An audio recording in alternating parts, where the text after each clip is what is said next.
Shaka Ssali dead at 71. The voice of Africa's untold story. Africa. And for that, I would say, get better, not bitter, Africa. And please, please, let's keep the African hope alive. I remember the first interview that I received just before the first edition went on air. The journalist, asked me, what will it take for you to consider yourself a successful host of Straight Talk Africa? I remember immediately, spontaneously saying that if I could first and foremost remain authentically Shaka Ssali, the kid from Kabale, I would have succeeded. And frankly, I think there is abundant evidence to suggest that we have succeeded. A legend has left us today, Shaka Ssali, the voice that carried Africa to the world, gone at 71. You might not know his name yet, but by the end of this, you'll wonder how one man could rise from a tiny Ugandan village to shake the foundations of global journalism. Stick with me, because this isn't just a story of a broadcaster. It's a saga of grit, defiance, and a voice that refused to be silenced.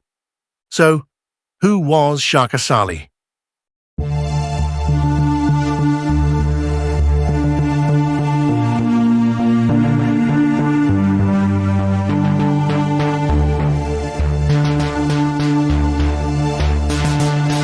Imagine a kid from Kabale, Uganda, a speck of a town nestled in rolling hills, dreaming bigger than anyone around him could fathom. Born in the 1950s, he wasn't handed anything. No silver spoon, no fancy connections. Just a fire inside him that wouldn't quit. Today, March 27th, 2025, that fire flickered out in Virginia, USA, just 2 weeks before his 72nd birthday. Voice of America broke the news, and the world paused. For over 20 years, this man hosted Straight Talk Africa, a show that didn't just report news, it challenged leaders, sparked debates, and gave Africans a megaphone to the globe. But how did he get there? What drove him from dropping out of school to earning a PhD and becoming a titan of journalism? That's what we're unpacking today. Let's rewind to Kabale. Picture a young Shaka, or Mike, as they called him back then, running through the dusty streets, a kid with big eyes and bigger dreams. He started at Kikungiri Primary School, then moved to Kigizi High School. Smart, scrappy, athletic. He was the guy everyone knew could outrun you on the track or outsmart you in a debate. But here's where it gets wild. The 1960s hit, and Shaka's life took a sharp turn. He dropped out of secondary school, not because he couldn't hack it. Life just had other plans. Uganda was a pressure cooker back then, simmering under political chaos. Shaka didn't sit still. He enlisted in the Uganda Army as a paratrooper, a teenager, barely old enough to shave, jumping out of planes with a rifle on his back. That's not a movie script. That's Shaka Ssali at 16. Now picture this. It's the early 1970s, and Uganda's spiraling into a nightmare.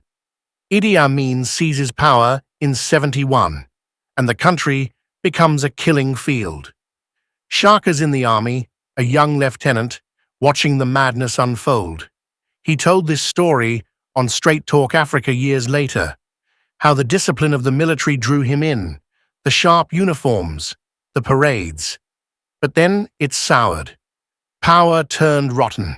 Colleagues he trusted started abusing it, and in 1974, his name got tangled in a failed coup attempt against Amin. True or not, that was a death sentence. Shaka didn't wait for the firing squad. He bolted, fled to Kenya, then back to Uganda, dabbling in what he jokingly called international business. Smuggling ivory, to be exact. A hustler's life, dodging danger at every turn. By 1976, he'd had enough. Amin's regime was a meat grinder, and Shaka wasn't sticking around to be minced. He made it to the United States, a refugee with nothing but his wits and a junior leaving certificate.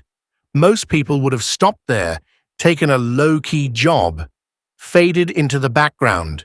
Not Shaka. He hit the reset button hard, enrolled in school, clawed his way up, bachelor's, master's, and then a PhD in cross-cultural communications from UCLA. That's not just impressive, it's insane.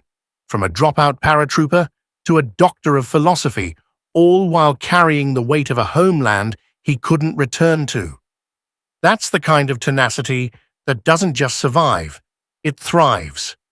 Fast forward to 1992. Shaka lands at Voice of America, a gig that's about to change everything. He starts co-hosting Africa World Tonight, cutting his teeth in the broadcast game. But in 2000, VOA hands him the keys to something bigger. Straight Talk Africa. This wasn't just a show, it was a revolution.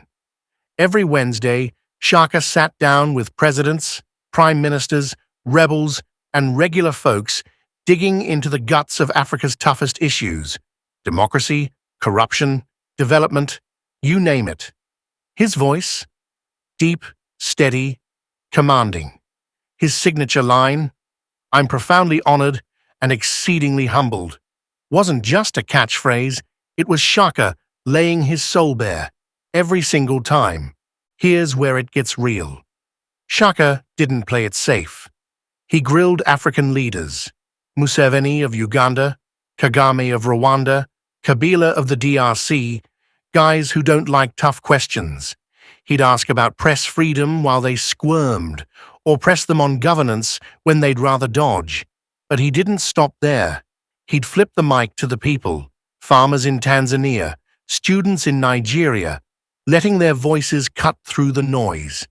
That's what made Straight Talk different. It wasn't some polished pundit fest, it was raw, messy, real. Shaka once said he got into journalism to hold power accountable, inspired by the abuses he saw in the army. And man, did he deliver. But let's talk about the stakes. Hosting a show like that? It's not a cakewalk. Africa's political landscape is a minefield. Dictators, coups, censorship. Shaka was a Ugandan-born American, sure, but his roots kept him tethered to a continent where speaking out can get you disappeared. Back in 2016, he moderated Uganda's presidential debate. Millions watching, Museveni on the hot seat. Shaka didn't flinch. He asked the hard stuff, kept it fair, and walked away with respect from all sides. That's not luck, that's guts. And it's why leaders like Bobi Wine, Uganda's opposition firebrand, called him a giant when news of his death broke today. Now, here's the problem Shaka faced, and it's a big one. Africa's story is too often told by outsiders, twisted into stereotypes, or ignored altogether. You've got Western media zooming in on famine or war, skipping the nuance, the resilience, the hope. Shaka saw that gap and said, "Nah, we're doing this ourselves." Straight Talk Africa wasn't just a platform, it was a counterpunch. He brought African voices to the forefront, unfiltered, on a global stage. But that came with pushback. Governments didn't love being called out. Some viewers wanted fluff, not hard truths. And Shaka? He had to balance being a journalist with being a target. Because when you shine a light on power, power doesn't always smile back. So how did he do it? Let's break it down. First, the man was relentless, dropping out, fleeing a dictator, rebuilding in a new country. That's not a straight line. It's a roller coaster. He turned every setback into fuel. Second, he was smart as hell. That UCLA PhD wasn't just a trophy. It was a toolbox. He understood cultures, communication, how to bridge divides. Third, he had heart. Listen to any episode of Straight Talk, and you'll hear it. The warmth, the empathy. He'd chat with a market vendor in Dar es Salaam like they were old pals, then pivot to roasting a president without missing a beat. That's a rare combo. Take this story from 2010. Shaka's on the phone with a friend in a Tanzanian market. Avocados everywhere, chaos in the air. The vendor overhears, realizes it's the Shaka Ssali from VOA, and loses it. Begs to say hi. Shaka obliges, chats in Kiswahili, and the guy's beaming. Hands over free avocados like it's a medal. That's not just fame. That's impact. Or how about Nigeria? Same vibe. Shaka's face pops up on a hotel TV, and suddenly the clerk's negotiating a discount. His voice didn't just inform. It moved people, crossed borders, built bridges. Awards piled up too.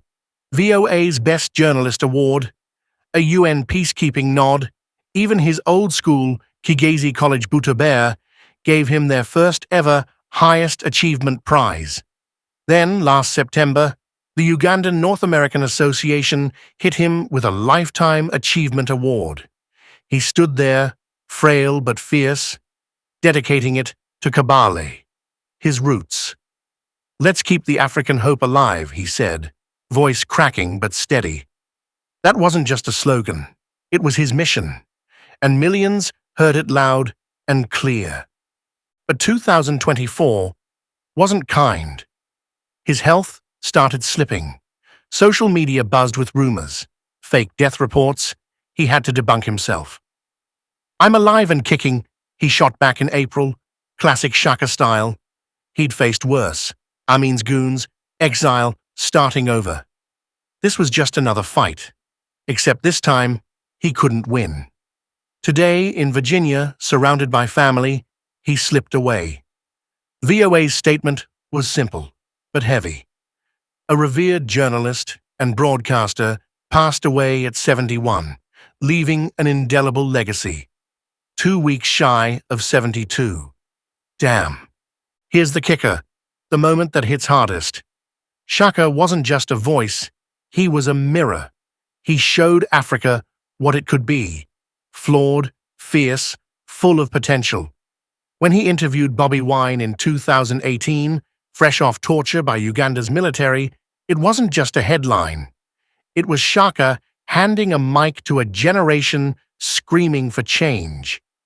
When he sat with Museveni or Kagame, it was a paratrooper turned PhD staring down power, unflinching. That's the climax of his story. Not his death, but his life. A kid from Kabale who turned a dropout's detour into a global roar. So where does that leave us? Shaka Ssali's gone, but his echoes still bouncing. African journalism's better because of him. Grittier, bolder, truer. He mentored young reporters, inspired kids in Kabale to dream big, showed the world Africa's pulse. Tributes are flooding in.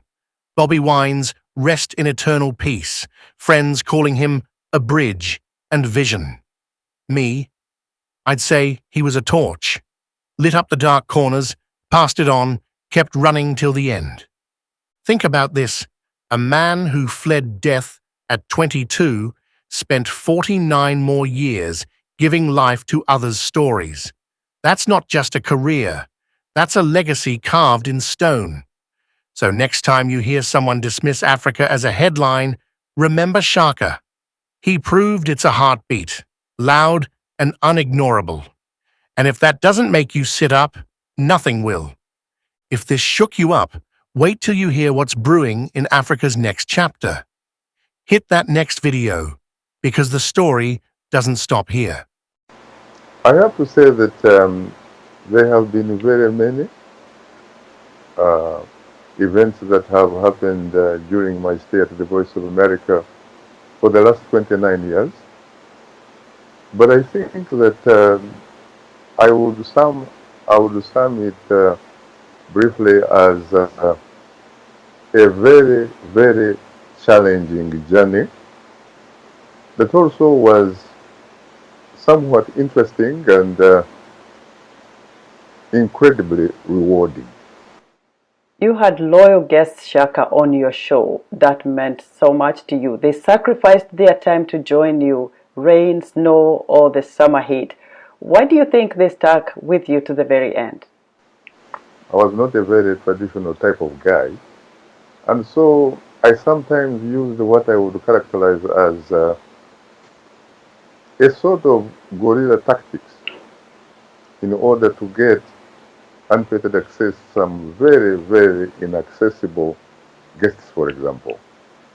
And here, the first person that comes to mind is a former Kenyan president, President Daniel Toroitich Arap Moi.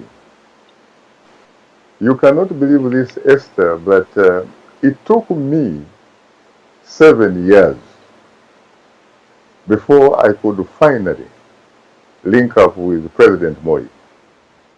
It took me 1999 when I also happened to be in a situation where I interviewed another equally very difficult president to access. That was the Democratic Republic of the Congo President Laurent Desire Kabila in 1999. And of course, the second time is when you and I were with the Voice of America director, Sunday Anga. 2001, President Daniel Toroitich Arap Moi grants us an exclusive interview. The other one definitely has to be Zambia's founding president, Dr. David Kenneth Kaunda. That is another incredible highlight. Are you working on a biography to reflect on your journey? And if so, what should we look forward to? I learned a long time ago to know that, yes, you could talk about how the shortest distance between 2 points is a straight line. But to be honest with you, in reality, it is a detour. And I think those are some of the things that you learn in my memoirs. You have a famous line, retired but not tired. And your and your fans and viewers alike want to hear what exactly you will be doing during your retirement. I have decided to dedicate the rest of my life to getting an opportunity to motivate and inspire the African youth to be the best that they could be at whatever they choose. What's your advice to colleagues at VOA and those joining the Voice of America now? I think that the Voice of America is an incredible organization. As you can see, of course, I was once an obscure kid from Kabale. The Voice of America has transformed me. Will you be returning to Africa, or will you be spending time between the United States and the continent? I have often told people that whereas I may in fact be physically present here in the United States, I have never left Africa. I would like to dedicate my life, the rest of my life, to being there, providing my shoulders to the African youth so that they could actually or can stand on my shoulders to see a little bit farther than I. What is needed sincerely for us and the younger generation is to reclaim the dignity of Africa. to reclaim the Africa that does not have borders or boundaries. And for that, I thank God the Almighty for having given me the wisdom.